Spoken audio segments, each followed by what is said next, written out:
केरल,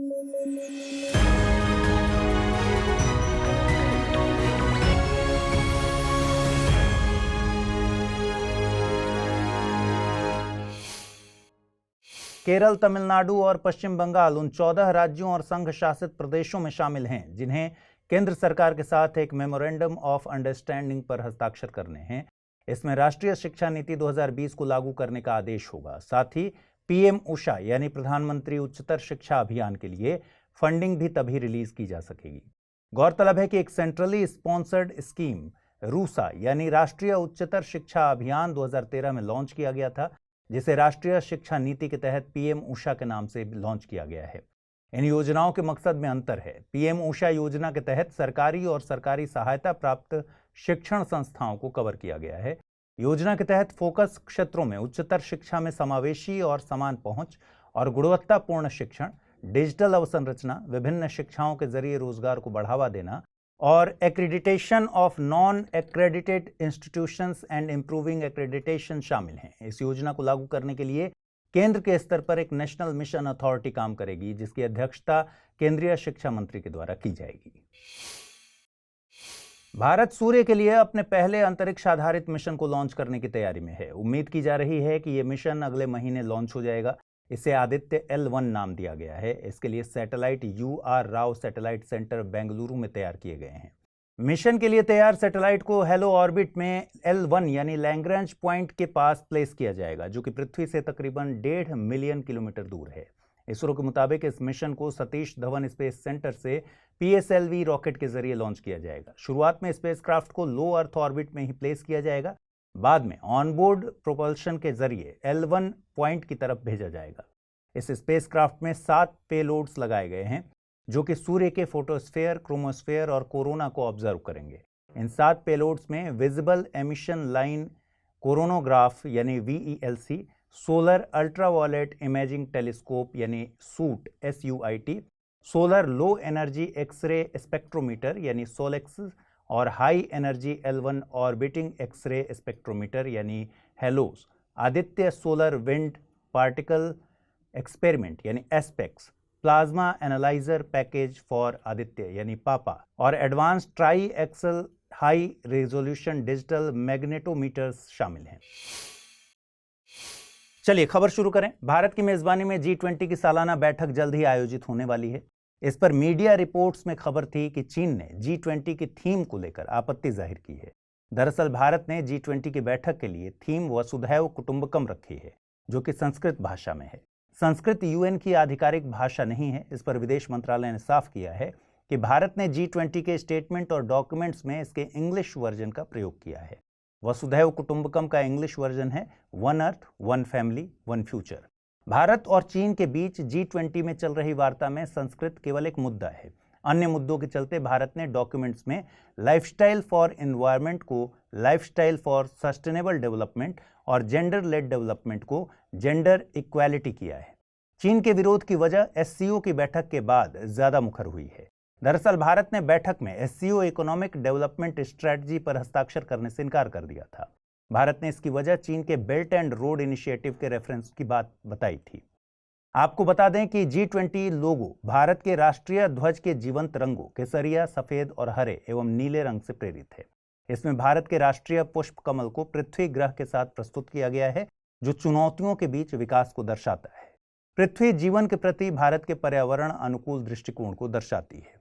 इसका प्रकृति के साथ पूर्ण सामंजस्य है। G20 लोगों के नीचे देवनागरी लिपि में भारत लिखा है। G20 की थीम वसुधैव कुटुंबकम को महाउपनिषद से लिया गया है। G20 एक 20 सदस्यीय अंतर्राष्ट्रीय फोरम है। इसमें 19 देश और यूरोपियन यूनियन शामिल हैं।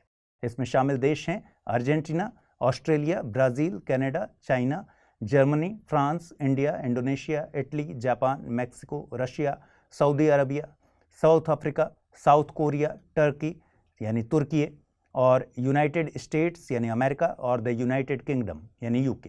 G20 के सदस्य वैश्विक GDP में तकरीबन 85%, वैश्विक व्यापार में 75% से ज्यादा, तो वैश्विक जनसंख्या में 2/3 की हिस्सेदारी रखते हैं। बीते दिनों पृथ्वी विज्ञान मंत्रालय के स्थापना दिवस पर समुद्र ऐप लॉन्च किया गया था, जिसे समुद्र यानी smart access to marine users for ocean data resources and advisories नाम दिया गया है। इसके जरिए नाविकों और मछुआरों को समुद्र से जुड़ी सभी जानकारियां मुहैया कराई जाएंगी। वर्तमान में ये ऐप अंग्रेजी भाषा में उपलब्ध है। जल्द ही ये ऐप तटीय राज्यों की भाषाओं में भी उपलब्ध होगा।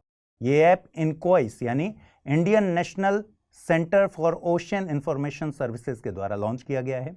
इनक्वाइस पृथ्वी विज्ञान मंत्रालय के तहत एक स्वायत्त संस्था है। इसका मकसद महासागरों से जुड़ी सूचनाएं, डेटा और सलाह समाज, सरकार और वैज्ञानिक समुदाय को मुहैया कराना है। ये ऐप मछुआरों को पोटेंशियल फिशिंग जोन के बारे में जानकारी मुहैया कराएगा, जिससे मछुआरे उसी जगह पर टारगेट करके फिशिंग कर सकें। इससे सतत समुद्री गतिविधियों को बढ़ावा मिलेगा, जो कि ब्लू इकोनॉमी का मुख्य घटक है।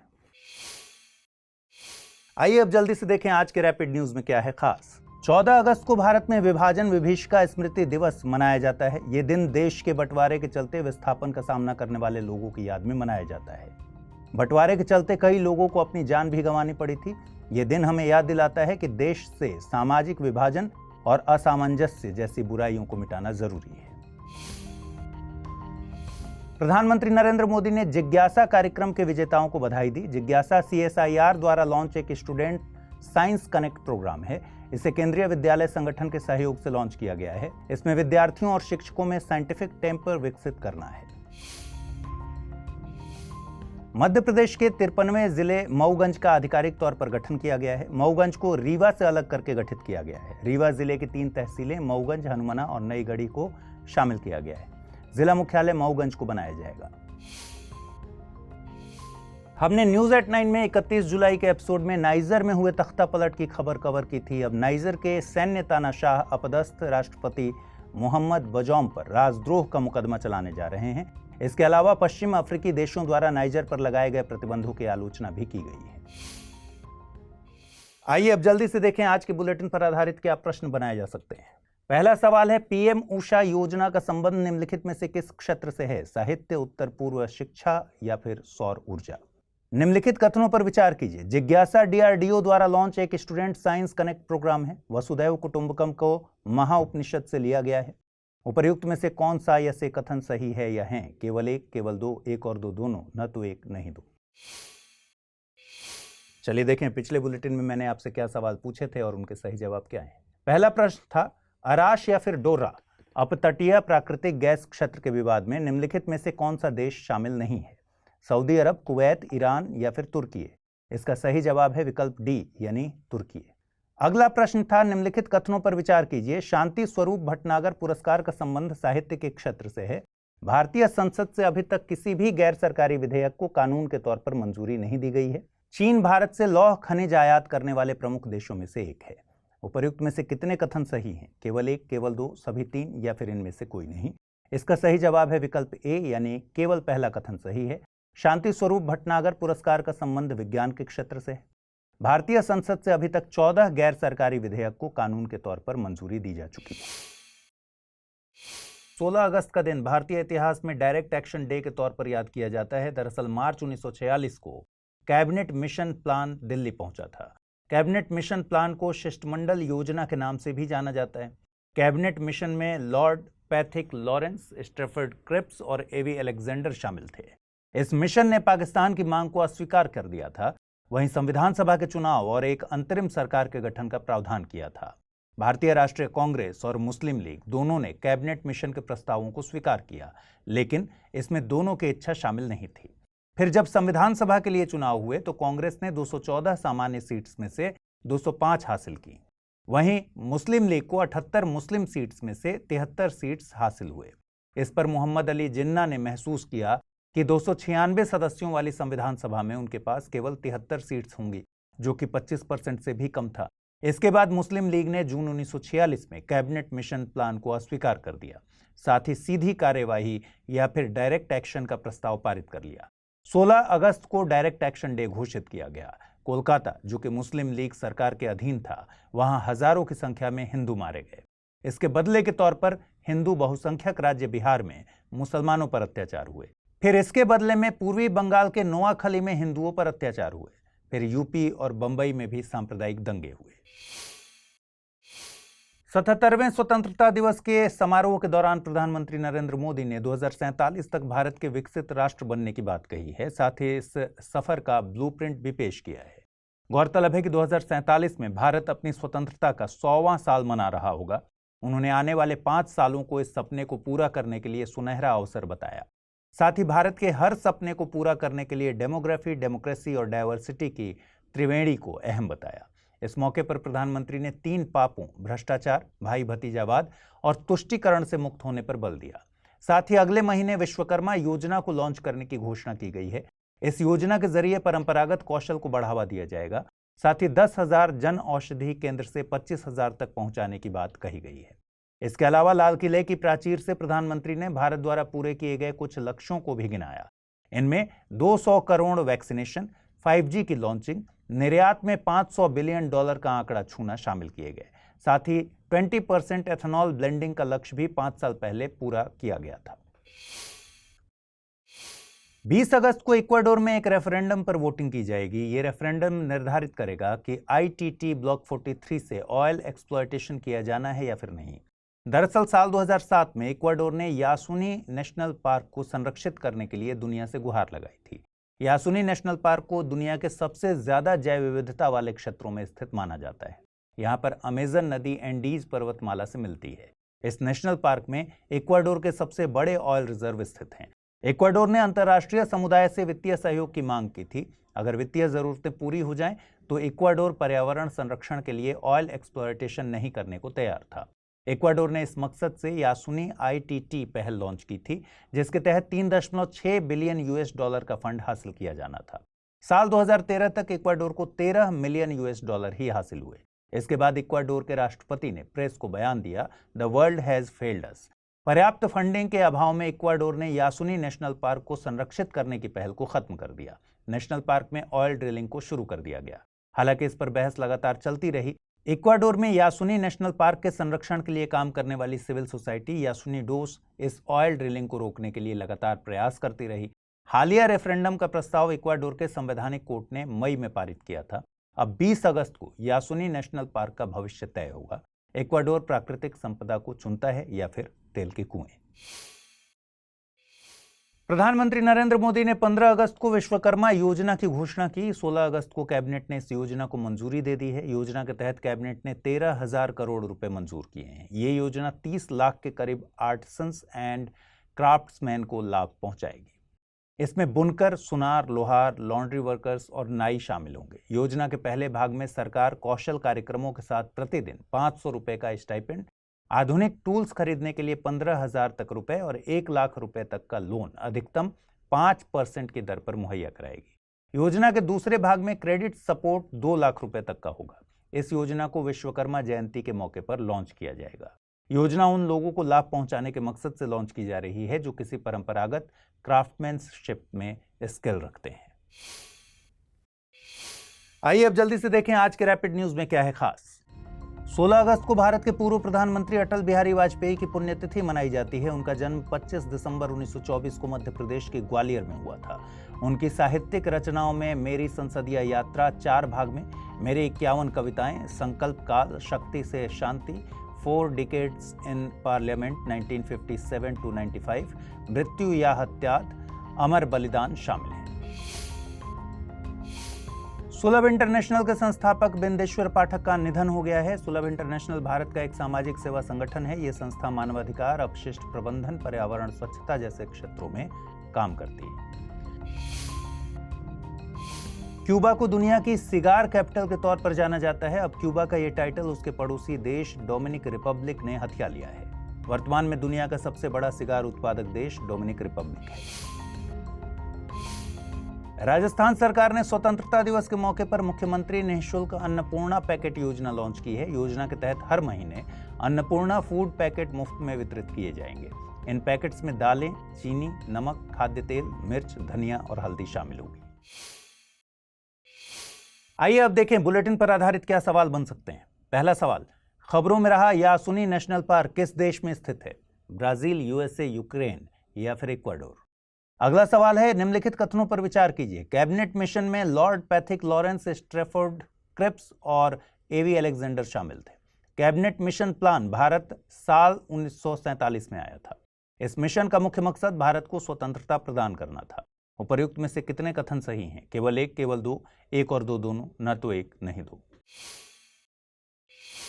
चलिए जल्दी से देखें, पिछले बुलेटिन में मैंने आपसे क्या सवाल पूछे थे, उनके सही जवाब क्या है। पहला प्रश्न था पीएम उषा योजना का संबंध निम्नलिखित में से किस क्षेत्र से है? साहित्य, उत्तर पूर्व, शिक्षा या फिर सौर ऊर्जा? सही जवाब है विकल्प सी यानी शिक्षा। अगला प्रश्न था निम्नलिखित कथनों पर विचार कीजिए। जिज्ञासा डीआरडीओ द्वारा लॉन्च एक स्टूडेंट साइंस कनेक्ट प्रोग्राम है। वसुधैव कुटुंबकम को महाउपनिषद से लिया गया है। उपर्युक्त में से कौन सा या से कथन सही है या है? केवल एक, केवल दो, एक और दो दोनों, न तो एक नहीं दो। सही जवाब है विकल्प बी यानी केवल दूसरा कथन सही है। जिज्ञासा सीएसआईआर द्वारा लॉन्च एक स्टूडेंट साइंस कनेक्ट प्रोग्राम है। लेक टिटिकाका का जलस्तर रिकॉर्ड नीचे चला गया है। विशेषज्ञों की माने तो ये जलवायु परिवर्तन के चलते हुआ है। झील का जलस्तर साल 1996 में पड़े गंभीर सूखे के स्तर को छूने से केवल 1 फीट दूर है। झील के जलस्तर के कम होने के कई मॉनसूनी, हाइड्रोलॉजिकल और जलवायु कारक बताए जा रहे हैं। एक तो वर्षा कम होने के चलते झील को नदियों से कम पानी हासिल हुआ है।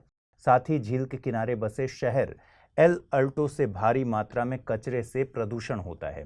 हालांकि मुख्य कारण जलवायु परिवर्तन ही है, इसलिए इसे वैश्विक मुद्दे के तौर पर देखा जा रहा है। लेक टिटिकाका एंडीज माउंटेन्स में पेरू और बोलीविया की सीमा पर स्थित है। यह दक्षिण अमेरिका की सबसे बड़ी फ्रेश वाटर लेक है। साथ ही सबसे ऊंचाई पर स्थित दुनिया की बड़ी झीलों में से एक है। टिटिकाका पृथ्वी पर मौजूद दुनिया की सबसे पुरानी 20 झीलों में से एक है। इस खबर की अहमियत को समझने के लिए साल 2022 में यूपीएससी की प्रारंभिक परीक्षा में पूछे गए सवाल पर गौर करिए। सवाल पूछा गया था, पश्चिम अफ्रीका की निम्नलिखित झीलों में से कौन सी एक सूखकर मरुस्थल में बदल गई है? लेक विक्टोरिया, लेक फाग्बिन, लेक ओगुटा या फिर लेक वोल्टा? इस प्रश्न का सही जवाब है ऑप्शन बी। यूनियन कैबिनेट ने डिजिटल इंडिया कार्यक्रम के 5 साल के एक्सटेंशन को मंजूरी दी है। इस एक्सटेंशन से 14,903 करोड़ रुपए का आउटले भी इसके लिए मंजूर किया गया है।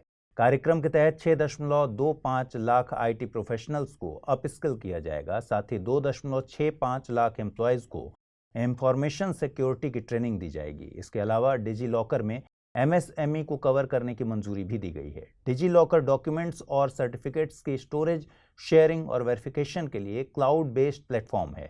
यह भारत सरकार की डिजिटल इंडिया पहल के तहत लॉन्च किया गया है। डिजिटल इंडिया भारत सरकार का फ्लैगशिप प्रोग्राम है। इसे 1 जुलाई 2015 को लॉन्च किया गया था। इस कार्यक्रम को लागू सरकार द्वारा department of electronics and information technology के कोऑर्डिनेशन के जरिए किया जाता है। इसका मकसद भारत को डिजिटल तौर पर सशक्त और नॉलेज इकोनॉमी में तब्दील करना है। डिजिटल इंडिया प्रोग्राम के 9 पिलर्स हैं: ब्रॉडबैंड हाईवेज, मोबाइल कनेक्टिविटी की universal access, public internet access, e governance, तकनीक के जरिए सरकारी सुधार, ई क्रांति, सभी के लिए सूचना, electronics manufacturing, IT for jobs और अर्ली हार्वेस्ट प्रोग्राम्स इसमें शामिल हैं। डिजिटल इंडिया के विजन की बात करें तो हर नागरिक के लिए डिजिटल अवसंरचना तैयार करना, मांग पर शासन और सेवाएं मुहैया कराना और नागरिकों का डिजिटल सशक्तिकरण इसके मुख्य मकसद हैं। चलिए आगे बढ़ें, उससे पहले जरूरी सूचना। स्टडी IQ IAS हिंदी की टीम ने P2I यानी प्रीलिम्स टू इंटरव्यू बैच शुरू किया है और नए बैच की शुरुआत 23 अगस्त 2023 से शाम को 6 बजे हो रही है। ये बैच इंग्लिश, हिंदी और इंग्लिश तीनों ही भाषाओं में एक ही समय पर शुरू किया जा रहा है। कोर्स की सबसे बड़ी खासियत है प्रीलिम्स क्लियर करने वाले स्टूडेंट्स के लिए स्टडी IQ की तरफ से निःशुल्क आवासीय सुविधा। इस दौरान आपके मेंस की पूरी तैयारी कराई जाएगी। साथ ही इंटरव्यू में डैफ का 1-to-1 एनालिसिस कराया जाएगा। कोर्स में डिस्काउंट हासिल करने के लिए आपको अमृत लाइव कोड यूज करना है। इससे ये कोर्स आपको केवल 29,999 रुपये में हासिल होगा। कोर्स के संबंध में और अधिक जानकारी के लिए डिस्क्रिप्शन बॉक्स में दिए गए लिंक पर क्लिक कर लीजिए। खबरों में आगे बढ़ते हैं। बढ़ती इन्फ्लुएंसर मार्केटिंग के दौर में the advertising standards council of India यानी ASCI ने नई गाइडलाइंस जारी की हैं। ASCI के मुताबिक मेडिकल प्रैक्टिशनर्स, हेल्थ, फिटनेस और फाइनेंस विशेषज्ञ होने का दावा करने वाले लोगों को अपने सर्टिफिकेट्स डिस्क्लोज करने होंगे। ऐसे लोगों को किसी वस्तु या सेवा का प्रमोशन या किसी स्वास्थ्य संबंधित दावे को करते वक्त सर्टिफिकेट दिखाना होगा। इसके अलावा सोशल मीडिया इन्फ्लुएंसर्स को प्रमोशन करते वक्त साफ साफ मेंशन करना होगा कि ये एक एडवर्टीजमेंट है। फाइनेंस इन्फ्लुएंसर अगर स्टॉक या फिर निवेश से संबंधित जानकारी प्रमोट कर रहे हैं तो उन्हें सेबी के साथ रजिस्टर्ड होना अनिवार्य है। वहीं स्वास्थ्य या पोषण पर जानकारी देते वक्त इन्फ्लुएंसर्स के पास मेडिकल डिग्री या नर्स, फिजियोथेरेपिस्ट, न्यूट्रिशनिस्ट, डाइटिशियन इत्यादि का सर्टिफिकेट होना जरूरी है। गौरतलब है कि सोशल मीडिया पर इन दिनों ऐसे इन्फ्लुएंसर्स की बाढ़ आई हुई है। वे स्वास्थ्य या फाइनेंस पर न केवल ज्ञान दे रहे हैं बल्कि उनसे संबंधित प्रोडक्ट्स का प्रमोशन भी कर रहे हैं। ऐसे में ASCI की सर्टिफिकेट डिस्क्लोजर संबंधित गाइडलाइंस बेहद अहम है। इन गाइडलाइंस को लागू और निगरानी करने की जिम्मेदारी डिपार्टमेंट ऑफ कंज्यूमर अफेयर्स की होगी। इन गाइडलाइंस का उल्लंघन करने पर उपभोक्ता संरक्षण अधिनियम 2019 के तहत जुर्माना लागू होगा। आपको बता दें कि ASCI का गठन साल 1985 में एडवर्टाइजिंग एंड मीडिया उद्योग के प्रोफेशनल्स के द्वारा किया गया था।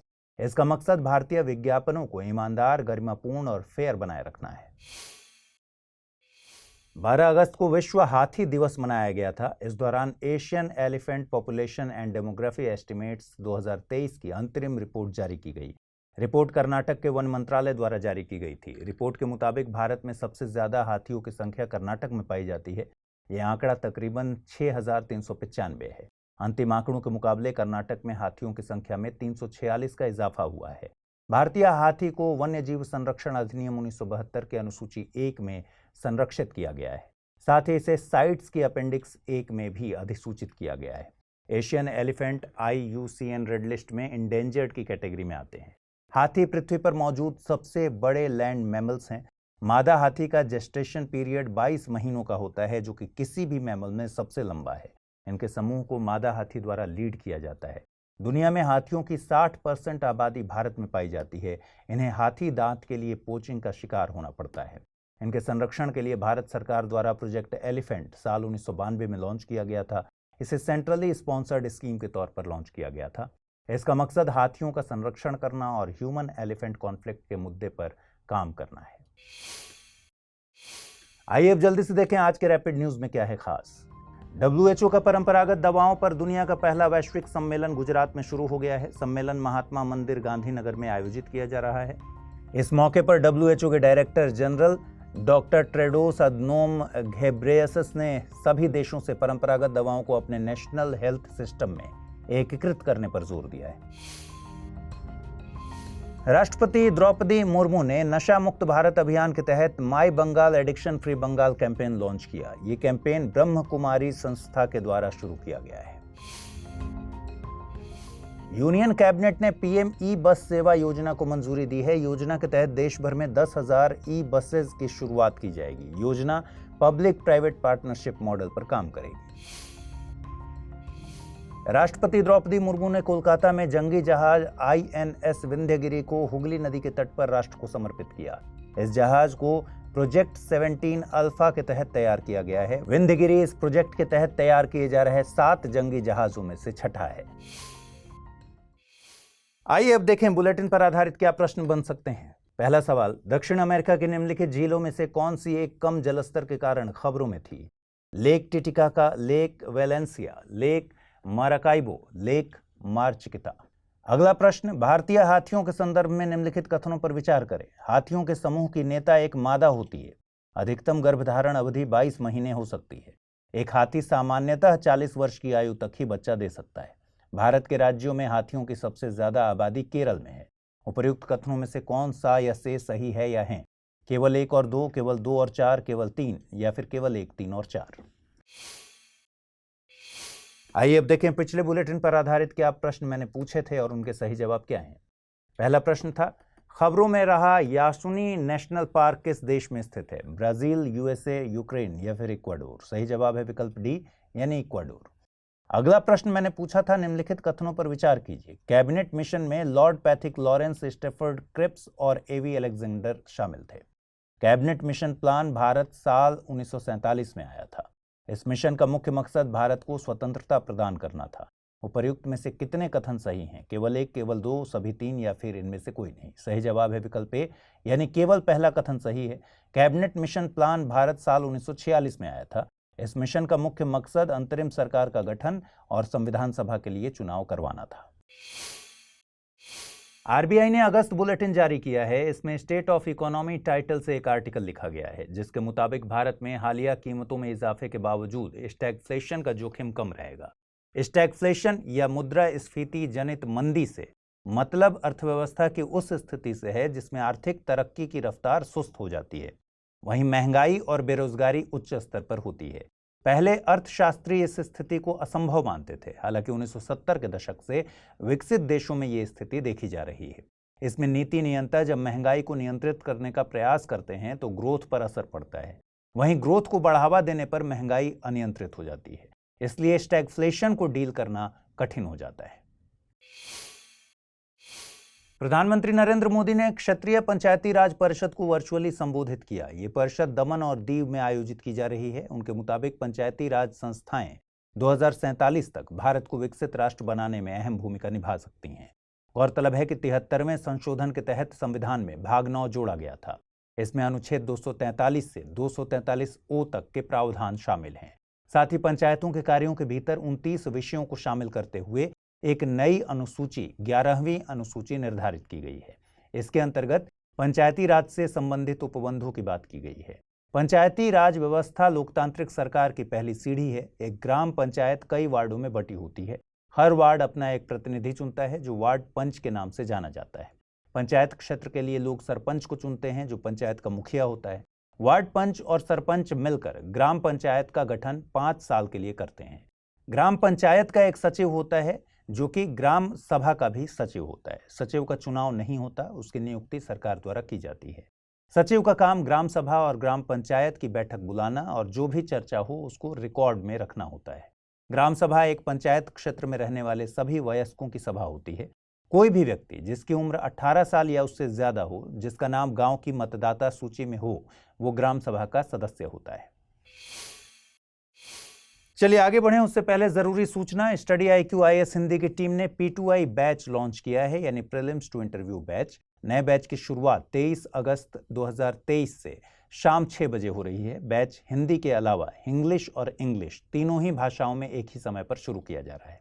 कोर्स की सबसे बड़ी खासियत है कि प्रीलिम्स क्लियर करने वाले स्टूडेंट्स के लिए स्टडी IQ की तरफ से निःशुल्क आवासीय सुविधा उपलब्ध कराई जाएगी। इस दौरान आपके मेंस की पूरी तैयारी कराई जाएगी। इसके अलावा इंटरव्यू में डेफ का 1-to-1 एनालिसिस भी इस कोर्स का पार्ट है। कोर्स में डिस्काउंट हासिल करने के लिए आपको अमृत लाइव कोड यूज करना है। इससे ये कोर्स आपको केवल 29,999 रुपए में हासिल होगा। कोर्स के संबंध में और अधिक जानकारी के लिए डिस्क्रिप्शन बॉक्स में दिए गए लिंक पर क्लिक कर सकते हैं। यूरोप के पूर्वी हिस्से से फिर एक खबर आ रही है। दरअसल लिथुआनिया ने बेलारूस की सीमा पर लगने वाले 2 चेक पॉइंट्स को अस्थायी तौर पर बंद करने की घोषणा की है। लिथुआनिया और बेलारूस की सीमा पर 6 चेक पॉइंट्स मौजूद हैं। स्थानीय मीडिया के मुताबिक दोनों देशों के बीच टेंशन लगातार बढ़ रही है। लिथुआनिया को बेलारूस में मौजूद रूस समर्थित वैगनर समूह से आपत्ति है। वैगनर समूह एक प्राइवेट पैरामिलिट्री ग्रुप है। इसमें अधिकांश लोग रूसी सेना और स्पेशल फोर्सेज के पूर्व सैनिक हैं। ये समूह पहली बार साल 2014 में खबरों में आया था, जब इसने यूक्रेन से क्रीमिया को अलग करने में रूस को मदद दी थी।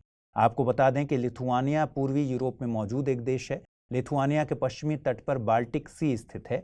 तीनों बाल्टिक देशों में लिथुआनिया एरिया वाइज सबसे बड़ा है। बाल्टिक देशों में लिथुआनिया के अलावा एस्टोनिया और लातविया भी शामिल है।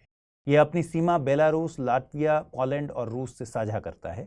इसकी राजधानी विल्नियस है। ये नाटो और यूरोपियन यूनियन में सदस्य के तौर पर शामिल है।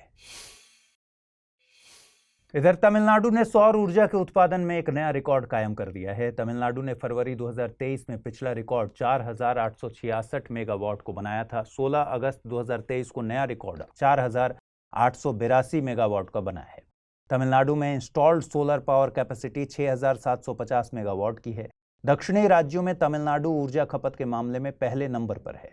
गौरतलब है कि सौर ऊर्जा पृथ्वी पर मौजूद ऊर्जा का सबसे स्वच्छ और ज्यादा मात्रा वाला संसाधन है।